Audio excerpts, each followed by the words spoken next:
amigos, meu nome é Vinícius Talon e quero falar um pouquinho sobre execução penal, cárcere legal, cárcere real.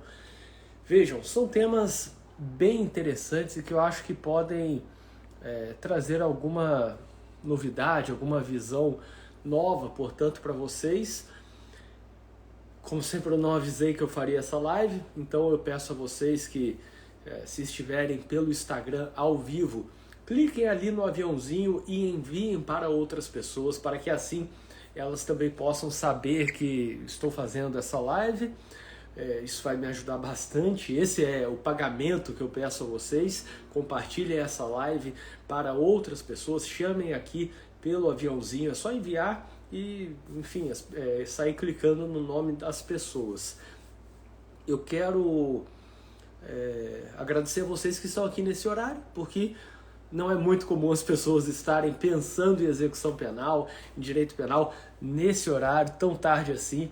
Mas vamos conversar um pouco, algumas coisas razoavelmente avançadas e que são fundamentais para o nosso trabalho.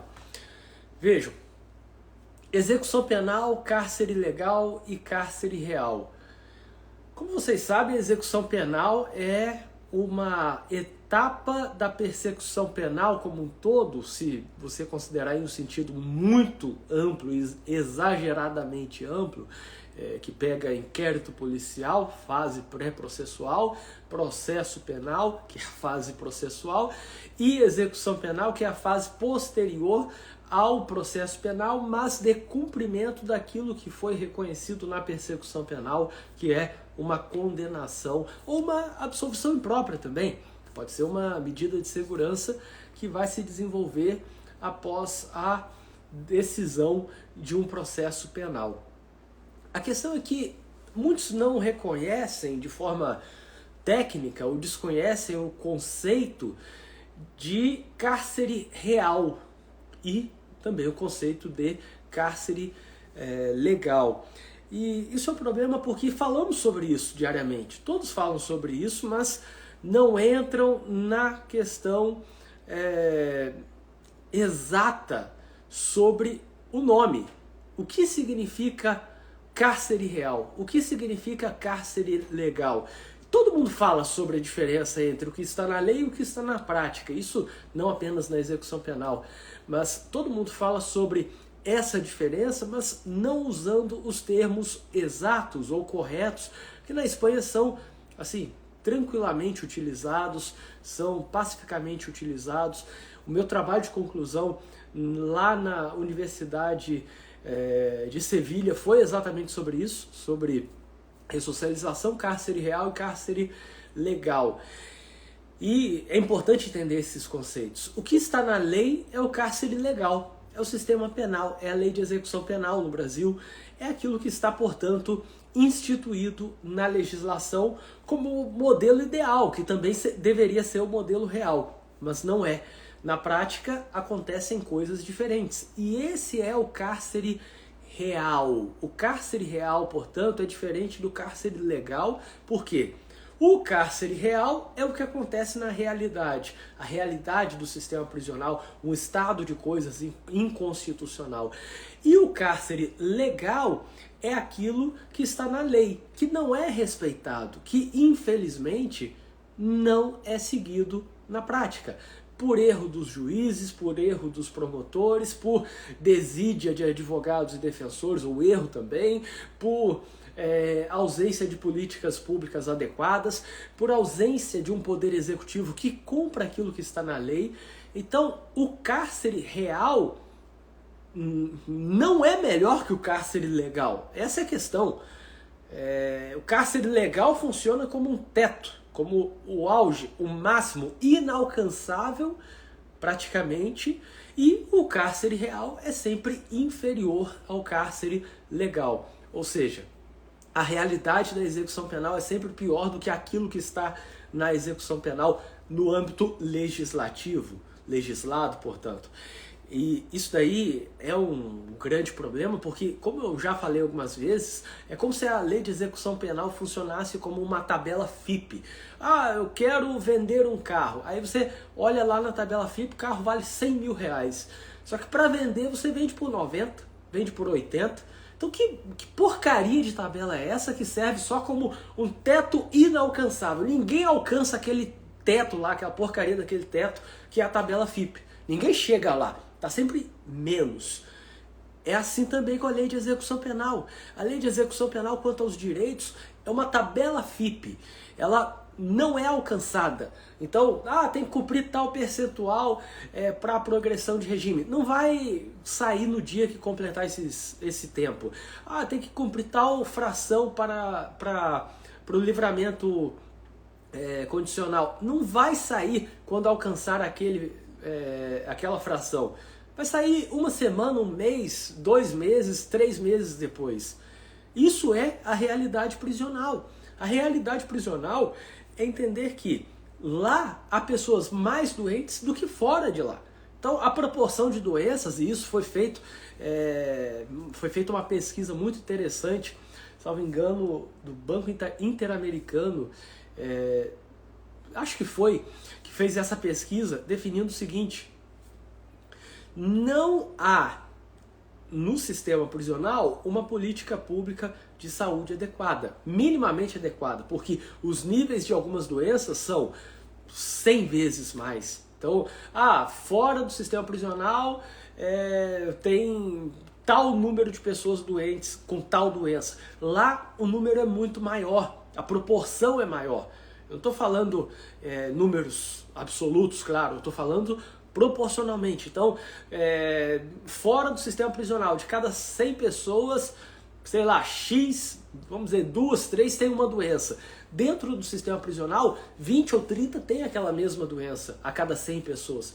Então, é uma desproporção, porque tem lá falando na lei de execução penal sobre saúde, mas a saúde não é respeitada, não é observada. Ressocialização vira dessocialização. Isso é muito curioso, porque basicamente o indivíduo entra lá para ser ressocializado, e aí alguns falam que é uma finalidade, normalmente falam que é um fim da pena, como prevenção, portanto prevenir, especial, porque é para uma pessoa, não é geral, não é para coletividade, positiva, porque tem um âmbito de melhora. Então, prevenção especial positiva, ressocialização. Só que aí o cara não tem oportunidade de se ressocializar. E Roxin fala sobre isso. Roxin fala que ressocialização não é um dever e tal. Ressocialização é o fim da pena, como prevenção especial positiva, até o ponto em que, se o sujeito quiser ser ressocializado, aquilo vira um direito dele. Então, ele não é obrigado a se ressocializar. E aí Zaffaroni até fala, se tem uma vulnerabilidade, deveria ter uma clínica para tratar essa vulnerabilidade. Se o sujeito foi preso por ser vulnerável, ele tem que ser tratado para acabar com essa vulnerabilidade, para ele não ser novamente preso. E aí entra também a culpabilidade. Olha como é curioso. O Estado fala que é fim da execução penal, é fim da pena a ressocialização. Vamos melhorar quem entrar no nosso sistema prisional. Vamos te tratar. Você vai sair daqui melhor. Aí o sujeito entra nesse sistema prisional e sai de lá e pratica um crime. E aí o Estado, ninguém dá tapa na cara de alguém do Estado. Não acontece isso. Deveria acontecer. Deveria chegar, não tem vergonha na cara não, devolve o dinheiro que você empregou nisso, agora você tem que devolver e tem que sair de qualquer cargo público. Deveria ser assim, deveria ter vergonha na cara. O cara tem a função de ressocializar, o Estado tem a função de ressocializar. O sujeito sai de lá e pratica um crime. Isso é culpa de alguém, isso obviamente é culpa de alguém. E aí, o que acontece? Alguém deveria levar a culpa por isso, certo? Só que quem leva a culpa é o indivíduo. Então o sujeito, se é para ser ressocializado, é porque ele não estava socializado ainda, ele não estava inserido na sociedade em termos morais ou padronizados, de acordo com o padrão moral exigido. E aí não tem nada a ver com exigência de religião específica, convicção filosófica ou política específica, não tem nada disso. Mas aí o sujeito vai para ser ressocializado. O Estado não consegue ressocializar. Então o Estado falhou com ele de novo, já tinha falhado antes. Aí ele sai e pratica um crime. Ninguém do Estado se ferra com isso, mas ninguém do Estado se ferra com isso. Quem vai se ferrar é o cara, porque ele vai tomar uma agravante da reincidência. Então o Estado falhou para melhorar aquele indivíduo, ele saiu de lá e praticou um novo crime, e ninguém do Estado é punido por isso. Ninguém do Estado tem que pagar nada, ninguém do Estado tem que devolver o dinheiro de nada, não. O próprio apenado, o egresso, agora é reincidente e ele terá uma pena maior. Mas caramba, o cara terá uma pena maior porque o Estado falhou com ele e não conseguiu ressocializar. Mas que baita de uma sacanagem que é isso. E aí entra com a culpabilidade de Zaffaroni, que curiosamente, eu postei o vídeo aqui no Instagram, na minha defesa, lá na Universidade de Sevilha. Curiosamente, eles não conhecem muito bem lá a culpabilidade de Zaffaroni e o conceito de ter a responsabilidade compartilhada com o Estado e com a sociedade para que a pena do indivíduo seja menor, porque ele passou pelo sistema prisional e não foi ressocializado. Então a pena dele deveria ser menor até. E lá na Espanha, eu postei um vídeo dos examinadores da banca de catedráticos da Universidade de Sevilha que não conheciam isso, falaram que era algo inovador e tal. Pô, Zaffaroni fala isso lá pra gente toda hora, o dia inteiro. Vai no IBC Crime, fala, vai na associação tal, fala, vai não sei onde, fala. A gente sabe isso tranquilamente. Só que lá na Europa não chegou tão fortemente, porque eles têm uma política de ressocialização um pouco melhor. Não dá para comparar com a América Latina, Caribe, não dá para comparar. A política deles de ressocialização é um pouco melhor, ainda que alguns países, há 10, 20, 30 anos, já falassem e fizessem relatórios falando que a ressocialização lá é falha. Então, eles falam isso, eles não conhecem a nossa. Eles não sabem o que é a nossa ressocialização. Eles não conhecem o Caribe. E aí a gente fala muito de Brasil.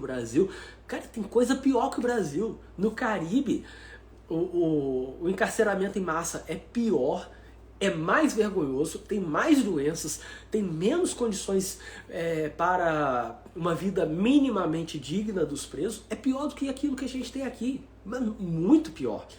Então, há países com uma realidade melhor e há países com uma realidade pior. Há países com uma ressocialização um pouco mais estruturada, e eu falei bastante sobre isso. Se vocês olharem, por exemplo, a nossa Constituição fala em individualização da pena. E ressocialização. Não, ressocialização não fala. Fala em termos de prevenção lá no Código Penal, fala em ressocialização na Lei de Execução Penal, resolução do CNJ falando de ressocialização, mas a nossa Constituição não fala de ressocialização. A Constituição do México fala, e ainda fala, vamos ressocializar de tal jeito. E aí diz qual é a forma de ressocialização. A Constituição da Espanha fala, a Constituição da Itália fala, o Código Penal de Portugal tem uma parte específica sobre o plano de reinserção social, muito bem detalhado, nos moldes do que temos aqui no Brasil para a medida socioeducativa, que deveria também ser bem elaborado para o adulto, para aquele que praticou um crime tendo 18 anos ou mais. Mas não temos. Pelo menos tem lá a classificação, aí você vai fazer classificação, bota fogo no presídio, porque não quer se separar de ninguém. Então, vejam, isso é muito perigoso. E aí eu tenho aqui separados alguns tópicos só para tentar fazer uma linha interessante, que é o seguinte. Na faculdade, não temos uma disciplina de execução penal. Normalmente não temos. Se você teve, você é sortudo. Muitos tiveram uma disciplina facultativa ou eletiva, eu não tive. Muitos tiveram alguns comentários em algumas aulas, e foi o meu caso. Eu tive execução penal dentro de uma ou quase 2 aulas de Direito Penal 1. Então assim, professor que já ia falar sobre lei penal no tempo, lei penal no espaço, princípios penais, já ia falar sobre toda a parte de prazo, de tudo ali, conceito de crime. Ele ainda teve a desgraçada da tarefa de falar sobre execução penal, sendo que, assim, misturando execução penal e dosimetria da pena é a mesma merda. Como se fosse assim. Então, assim, quem elabora plano de ensino ou conteúdo programático das faculdades tem que perceber, dosimetria não é a mesma merda que execução penal, é uma merda diferente, tá? E assim, o ideal é não estudar junto.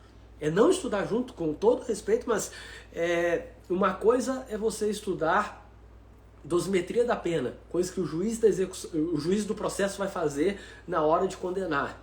Outra coisa é estudar execução penal, o indivíduo que já está cumprindo a pena. Então, são coisas diferentes.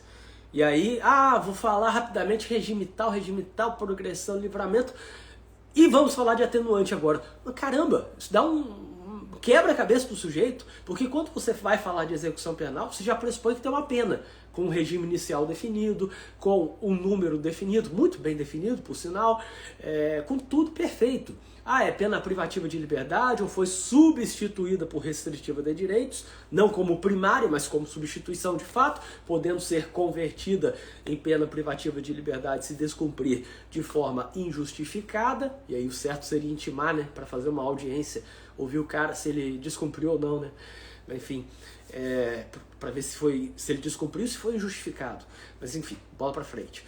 Aí deveria ter essa separação.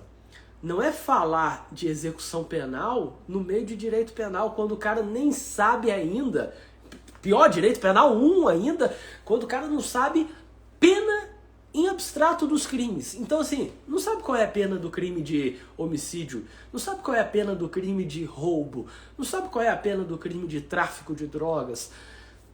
E já vai avançando, já vai entrando, imagine que está cumprindo uma pena de homicídio qualificado. Tá, mas o aluno não sabe o que é homicídio, não sabe o que é homicídio qualificado, não sabe que o homicídio qualificado é hediondo. Mas ele tem que saber qual é a fração para calcular a progressão. Ou tem que saber onde isso vai entrar lá no livramento condicional. Ou tem que saber se isso proíbe ou não a saída temporária. Ou tem que saber se isso proíbe ou não o livramento condicional. Coisas da lei anticrime. Então, assim, é um avanço exagerado e bobo, desnecessário. Deveria ter uma disciplina só para execução penal.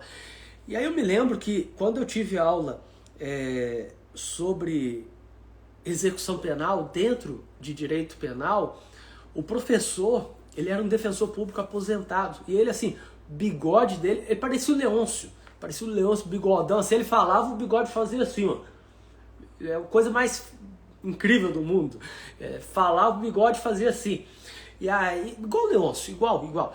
Aí ele ia falar as coisas e ele já estava tão de saco cheio. Imagina, o cara foi defensor público, já estava assim, chutando o balde, que ele não explicava nada. Ele só falava, que aqui regime aberto e casa de albergado. Casa de albergado o quê, rapaz? Não tem casa de albergado. Que casa de albergado é essa?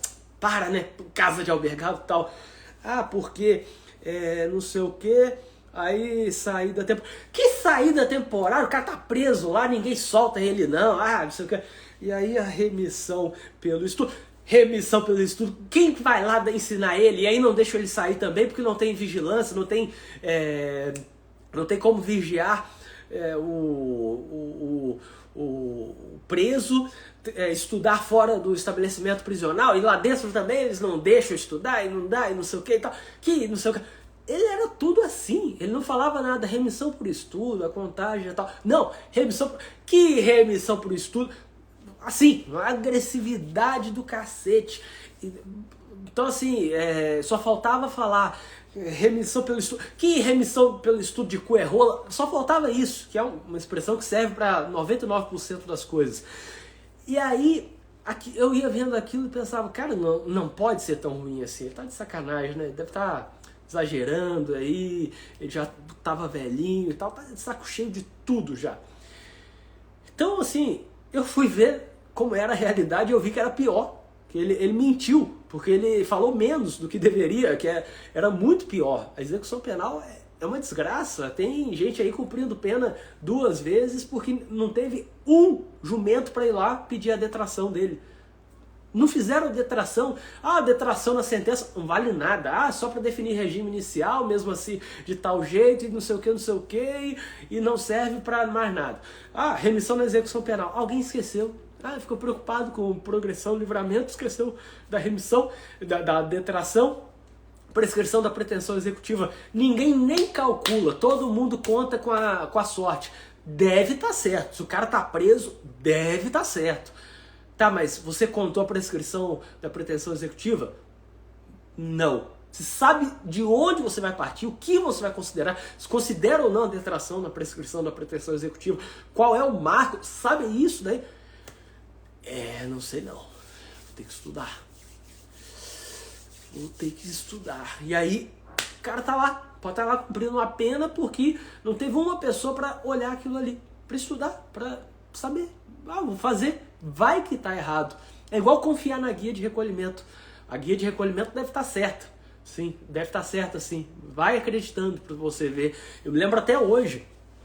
Isso daí é uma baita história que vai estar no meu livro sobre causos da defesa penal, que foi o seguinte: era uma juíza que estava no estágio probatório, mas ela tinha mais tempo do que eu. Eu tinha 1 ano de defensor público, ela já estava aí caminhando para 2 anos, eu acho, de magistratura.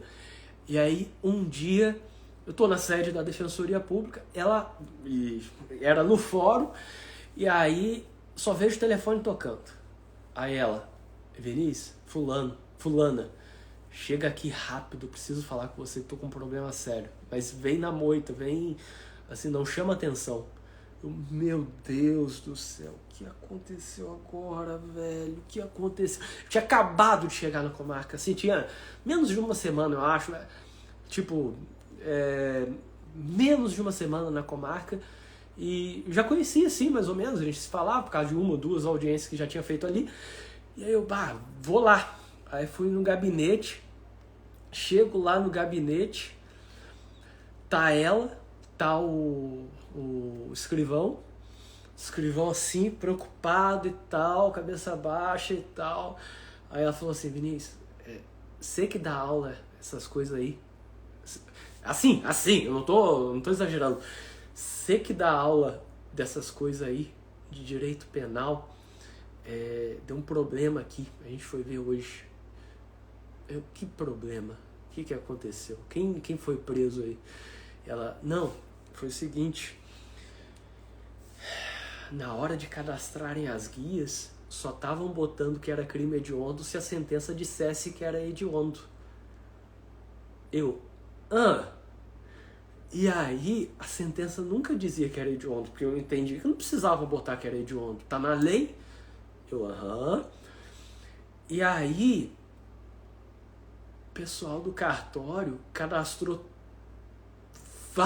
praticamente todos os presos de crime hediondo como se fosse crime comum. Era para cumprir 2/5 e 3/5. Estavam saindo com 1/6.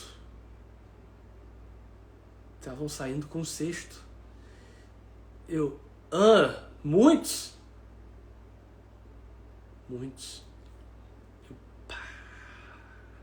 Pois é, né? Assim, eu deixaria. Mas, se for para corrigir, que vai ter que ir lá explicar para eles. Tem que ir lá falar para a empresa: você saiu da progressão, errei. Volta para o regime fechado.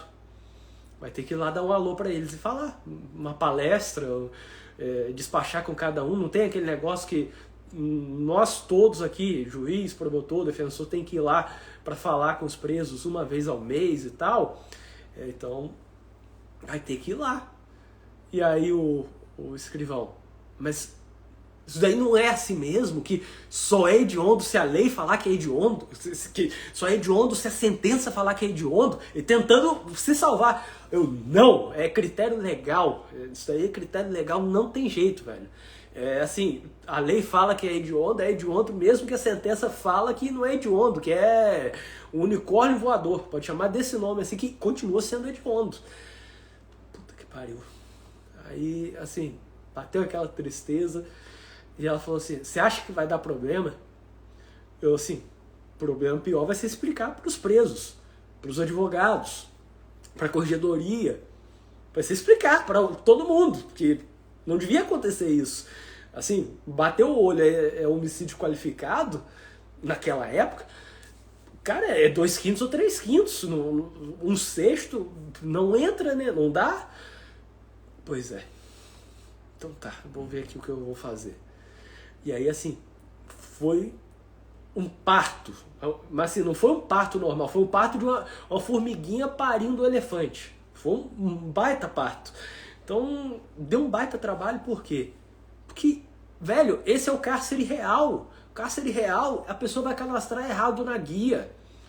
No cárcere real, a guia vai estar falando database errada e tal. Cara, é esse tipo de coisa. Então, não adianta achar que a guia vai estar certa. Não adianta achar que o juiz está sempre certo.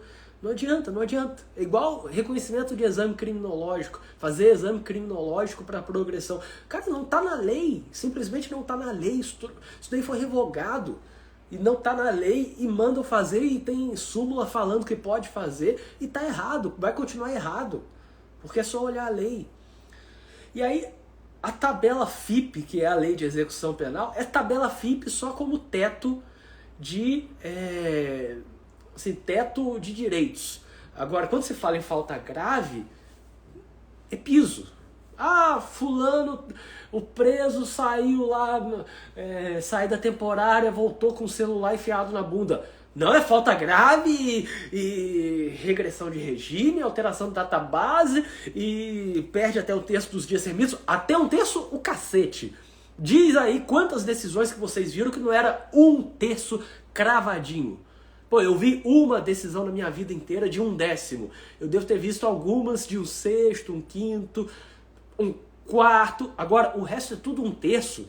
Na dúvida, mete 1/3, que é o máximo, o auge, o ápice, o zênite. E é isso que vai entrar ali mesmo. É essa revogação que o pessoal vai tomar de 1/3 dos dias remidos. Então, assim, para falta grave, a lei de execução penal funciona perfeitamente. Funciona, assim, quem vê não diz que aquilo ali é serviço público, porque funciona que é uma beleza. Quem dera os Correios funcionassem tão bem quanto o reconhecimento de uma falta grave. Funciona sempre, de modo inquestionável. E ninguém questiona o que acontece, por exemplo, quando um juiz aplica a perda de 1/3 dos dias remidos. Primeiro, está errado partir diretamente para 1/3 dos dias remidos. Por que isso? Porque não fundamentou 1/4, 1/5, 1/6, 1/10. Segundo, por que está declarando a perda dos dias remidos? O que tem a ver a perda dos dias remidos com aquela falta grave? Ah, foi uma saída temporária, não tem nada a ver com saída para trabalhar, não foi trabalho externo, não foi nada a ver com estudo, e aí o cara é punido pelo trabalho e pelo estudo? Sabe? É uma matemática errada. Se a falta foi praticada no trabalho ou no estudo, faz sentido aplicar a perda dos dias remidos de modo motivado e de acordo com a gravidade da conduta, enfim. Se não, por que está aplicando a perda dos dias remidos? O que o cara tem a ver, o que o trabalho do cara tem a ver com isso? O que o estudo do apenado tem a ver com isso? Não tem nada. Então, isso é um grave erro na execução penal. É ir fazendo as coisas no automático. Eu sempre acredito na guia de recolhimento. Eu sempre acho que a guia de recolhimento está certa. Não, você tem que conferir se a database está certa. Porque, imagina, a database é 1º de junho de 2018.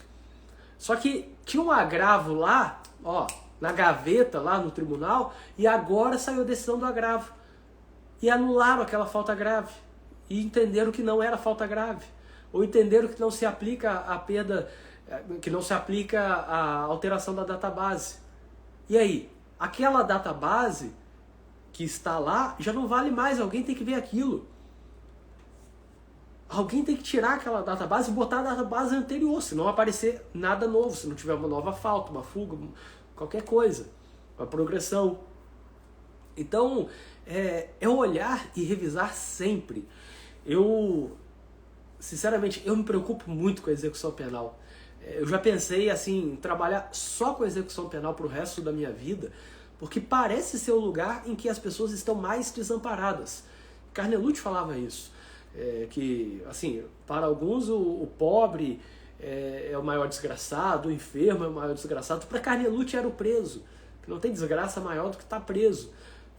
Você perde a liberdade. Aí vem Irving Goffman e fala com muita precisão, naquele livro sobre presídios, conventos e manicômios, que é uma instituição total. E você não sabe o que é uma instituição total. Eu não sei o que é uma instituição total, eu não passei por isso. Você ir para um local em que toda a sua diversão é ali, todo o seu trabalho é ali, toda a sua convivência é ali, você encontra seus familiares só ali, você se alimenta só ali, você pratica esportes só ali. Você faz tudo só ali. Então,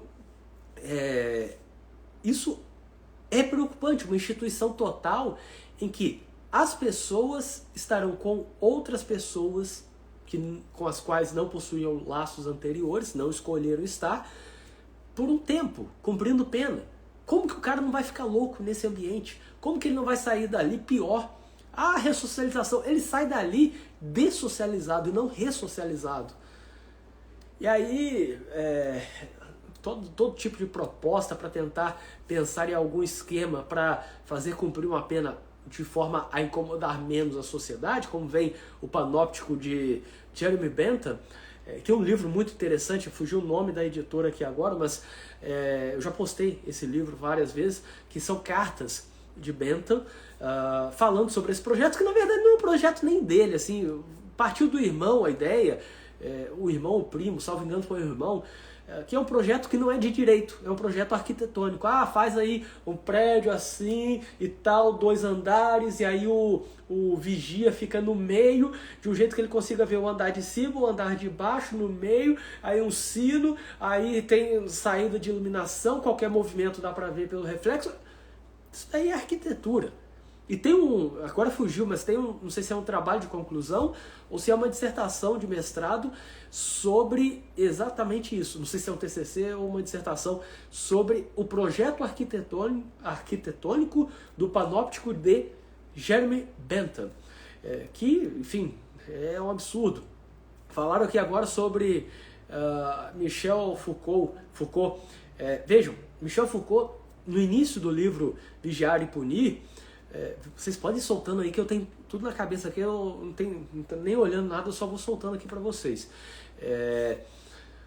Michel Foucault, no início de Vigiar e Punir, fala naquele primeiro parágrafo bombástico sobre o suplício de Darmian, que foi na Praça de Greve, hoje Place de l'Hôtel de Ville, e, enfim, um local em que eram feitos os suplícios. Cumprimento de uma pena com caráter corporal absurdo, um caráter de prestação de contas à sociedade, punir para dar exemplo, e assim, a pena, até para entender o que fazer com a massa miserável, e aqui não estou falando de políticos, isso daí é fato. Só ler Dario Melossi, que foi meu professor na Universidade de Barcelona, escreveu com o Máximo Pavarini, saudoso Pavarini, no livro Cárcere e Fábrica, ele fala sobre isso daí. Gabriel Anitua também foi meu professor, defensor público da Argentina, ele fala também sobre isso. Chegou um momento em que a prisão é uma novidade. Prender alguém é uma novidade, pena privativa de liberdade é uma novidade. Mas já prendiam no passado. Sim, prendiam para esperar o suplício, prendiam para esperar o cumprimento de uma pena. Basta você ver, por exemplo, Victor Hugo, que escreveu coisas brilhantes como Os Miseráveis, no livro O Último Condenado, que ele fala sobre o cara que está com uma pena de morte para cumprir. E tá lá preso, e tá lá esperando, e aquele sofrimento, e eu gostaria de morrer, e eu gostaria de não sei o quê. Aquele sofrimento que, assim, a prisão era para isso, era para ficar esperando cumprir a pena. A prisão não era exatamente sobre o cumprimento de uma pena. A prisão era cautelar, para esperar cumprir uma pena. Então, veja que interessante é isso. Quando se fala na prisão como pena, isso é uma novidade. Isso é relativamente novo em termos históricos. E veio para exatamente acomodar e doutrinar a massa pobre.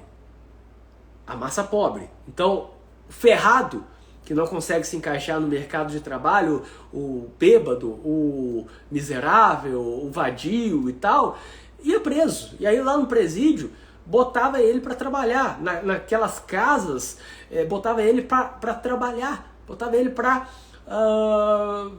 se qualificar para o mercado de trabalho. Basicamente isso.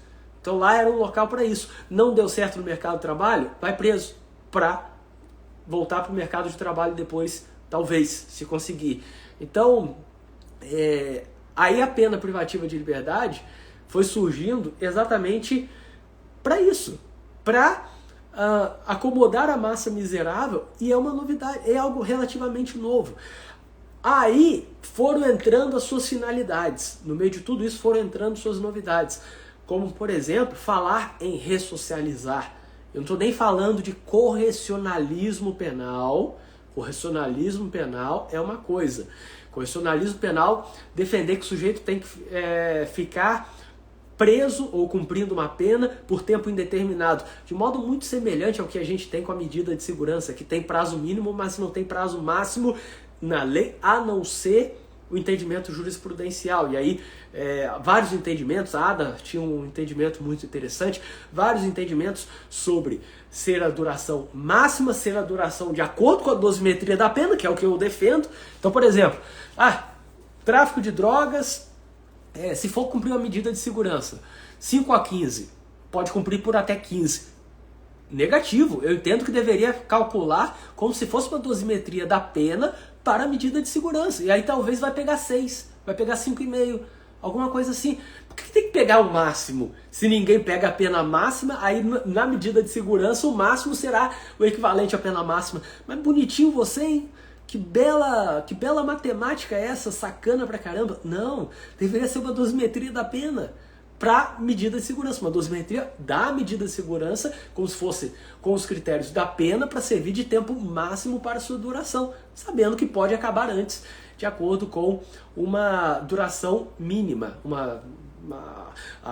os exames de 1 a 3 anos como tempo inicial, para soltar aquele indivíduo inimputável com periculosidade que está sendo tratado. Aí tá, o correcionalismo penal falando que tem que ficar preso, tem que ficar em tratamento até curar, por tempo indeterminado. O objetivo é melhorar, não interessa quanto tempo. Bom, isso daí, é claro, é uma intensividade exagerada do que seria uma prevenção especial positiva. É botar a prevenção especial positiva como se fosse o auge do auge do auge. Então o sujeito tem que, de fato, ficar lá até melhorar, e se não melhorar, não sai. Só que não dá para ser assim, tem que ter proporcionalidade. E aí, dentro da proporcionalidade, você tem a pena privativa de liberdade para tentar ressocializar durante uma duração adequada. E aí entra outro critério também, porque a pena tem um caráter de retribuição, não é só prevenção. Não é só prevenção geral, se dividindo em positiva e negativa, intimidar a sociedade como negativa e demonstrar ou reafirmar a validade da norma como prevenção especial positiva. E aí, pegando os conceitos de Jacobs, por exemplo, Jacobs não é apenas direito penal do inimigo, é mais que isso. A gente fica conhecendo apenas como direito penal do inimigo. E aí tem a prevenção especial, falei da prevenção geral positiva e negativa, tem a prevenção especial que é positiva e negativa. Positiva no sentido de fazer o indivíduo melhorar e negativa no sentido de fazer com que aquele indivíduo seja, essa é a expressão utilizada na Espanha, inocuizado. Inocuizado, ou seja, afastado da sociedade para não voltar a reincidir, para não voltar a praticar crimes, não reincidir, portanto. Bom, aí tá. Só que tem também a retribuição. Então, a prevenção e retribuição. E há ótimos autores falando no retorno da intensidade do caráter retributivo da pena. Não dá para falar apenas em pena como retribuição moral ou retribuição jurídica. Não. Retribuição tem que trabalhar com outra coisa, se for o caso. E aí, a retribuição fala sobre a proporcionalidade. A pena tem que ser proporcional ao crime praticado. Se é proporcional, tem que ter uma duração, não pode durar para sempre. Se tem que durar para sempre, para ser proporcional e ter uma retribuição, como compatibilizar com o caráter ressocializador da pena, que é para melhorar o indivíduo, mas tem que respeitar um tempo. Ou seja, tem que respeitar, mas tem que respeitar um tempo e dentro desse tempo tentar ressocializar. Tem que tentar ressocializar, mas tem que ser dentro desse tempo. Tá, e se acaba o tempo e não ressocializou? Bota pra fora. Então vale mais a retribuição do que a ressocialização, prevenção especial positiva? Olha essa matemática. Isso daí é uma coisa muito louca para você pensar. E aí, dentro da ressocialização, claro, como eu vou montar políticas adequadas se não há estrutura adequada para isso? Como eu vou falar que tem que buscar a educação e tal, se não tem vaga? Ou se tem vaga, o cara não quer. E será que eu tenho que ressocializar todo mundo? Porque tem gente que não quer ser ressocializada. E é um direito. Estamos em uma sociedade pluralista e as pessoas não podem ter uma imposição, sofrer uma imposição de melhora, seja qual for o sentido dessa melhora. Não estamos em A Laranja Mecânica. O livro A Laranja Mecânica tem lá o adolescente Alex, que depois que dá toda a história fala a idade dele, como se estivesse velho, assim.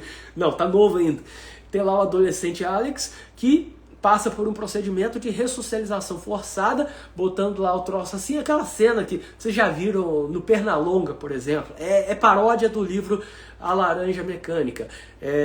Botar assim o troço e passando vídeo de ultraviolência, fazendo o sujeito vomitar e vendo aquilo para ter nojo de violência, para ter nojo de agressão, para ele não ser uma pessoa agressiva e nem pensar em termos agressivos.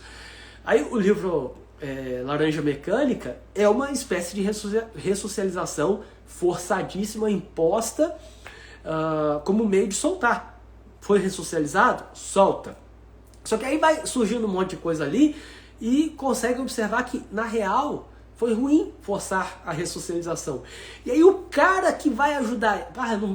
Assim, se alguém não quiser saber sobre o livro, eu acho que todo mundo já leu isso. Se não quiser, sai daqui agora para não pegar essa parte, porque eu tenho que falar. O cara que vai ajudar o Alex contra o governo, tirano e tal, por questões políticas, politicagemzinha barata lá, o cara era marido da vítima dele. Então, assim, a vítima do crime que ele praticou para ir cumprir essa pena. Olha que loucura, velho. Assim, então, são várias questões, vários desenvolvimentos que demonstram como a ressocialização não pode ser imposta, deve ser desejada, deve ser um direito e deve ser ofertada, como de fato,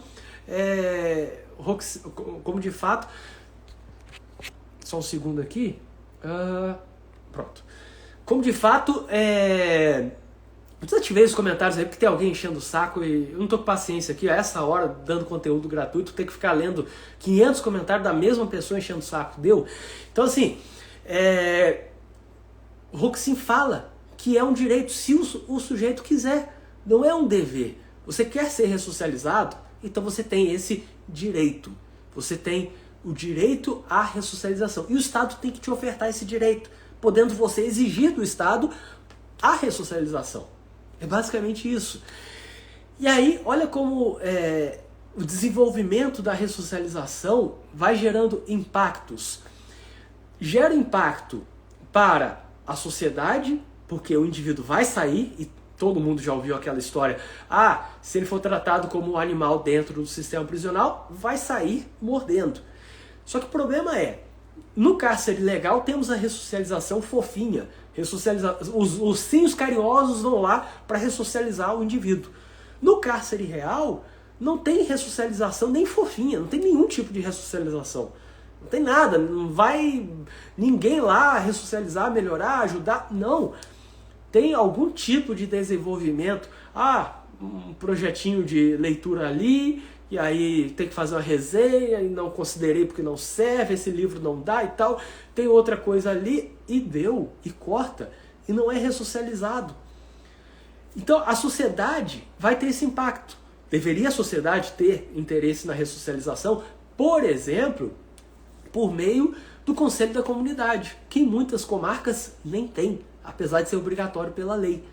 Deveria ser essa a ideia de execução penal. Uma execução penal que tenha a participação da sociedade, voltada para a ressocialização como direito, e pensando que o cárcere legal deve ser imposto ao cárcere real. Ou seja, o cárcere real deve ser exatamente o que diz o cárcere legal. Porque, sinceramente, o sistema legal da execução penal é bonito, é bom, é legal, assim, pode funcionar se for cumprido. Só que aí fala, nova lei de execução penal, alterações na lei de execução penal, mas a lei atual ainda não foi cumprida. Ninguém cumpriu a lei de execução penal em sua integralidade. E aí? Porque o que temos no âmbito real, no cárcere real, é diferente e é infinitamente inferior ao cárcere legal. Então, assim, eu acredito que devemos ter uma preocupação muito maior com a execução penal para que aquilo que está na lei seja de fato aplicado no âmbito do sistema prisional, que seja de fato respeitado e aplicado no âmbito prático e real. Ou, quando se fala na prática, a teoria é outra, na prática a teoria também deveria ser a mesma. Deveria ser aquilo que está na lei e nada diferente disso. Como vocês sabem, eu tenho um curso de execução penal e estamos nos últimos dias para o valor desse curso continuar no que está. Agora está 300 e alguma coisa. No momento que eu estou gravando isso daqui, dia 20 de maio, tá 300 e alguma coisa, e daqui a alguns dias o valor vai dobrar no mínimo ou talvez até triplicar. Então, assim, se alguém tiver interesse em saber mais sobre execução penal, que é um dos meus temas favoritos, por favor, entre lá no meu site, viniciustalon.com, entre aí no meu perfil do Instagram e veja no link que está na bio, nos stories, tem tudo quanto é lugar, ou manda direct pedindo o link, ou manda mensagem para minha equipe no WhatsApp pedindo o link, porque o valor vai subir. Assim, eu estou fazendo já sorteio do curso de execução penal, faço sempre, já fiz uns 8, 10 desse curso. Agradeço a Carla Santos, ponto criminalista, que disse ali, já sou aluna e super indico, agradeço de coração. Esse curso, como eu falei, trata de progressão, livramento, induto, comutação, falta grave, agravo, execução, habeas corpus na execução penal, enfim, trata de tudo referente à execução penal. Agradeço ao Tomás, agradeço a Janaína, aqui, o que eu ia falar? Aqui, PHEE.RY, também sou aluno, indico fortemente. Eu agradeço muito a todos vocês por essas palavras. O curso é totalmente prático, então assim, é um curso que de fato é para ajudar na prática e é o que eu sei, o que eu aprendi na execução penal, primeiro como defensor público, titular da execução penal, trabalhando 3 anos na execução penal, depois como consultor, parecerista, fazendo consultorias, pareceres na execução penal. Agradeço ao Bruno também, falou que é aluno, muito bom conteúdo. E o que eu trabalho na docência também, é o que está nesse curso de execução penal, cursopenal.com.br/execução penal. Aí é só ignorar aí, ignore o acento, enfim, que C cedilha, só escreva ali normal que já vai direto para esse site. Agradeço a vocês pela atenção até esse horário.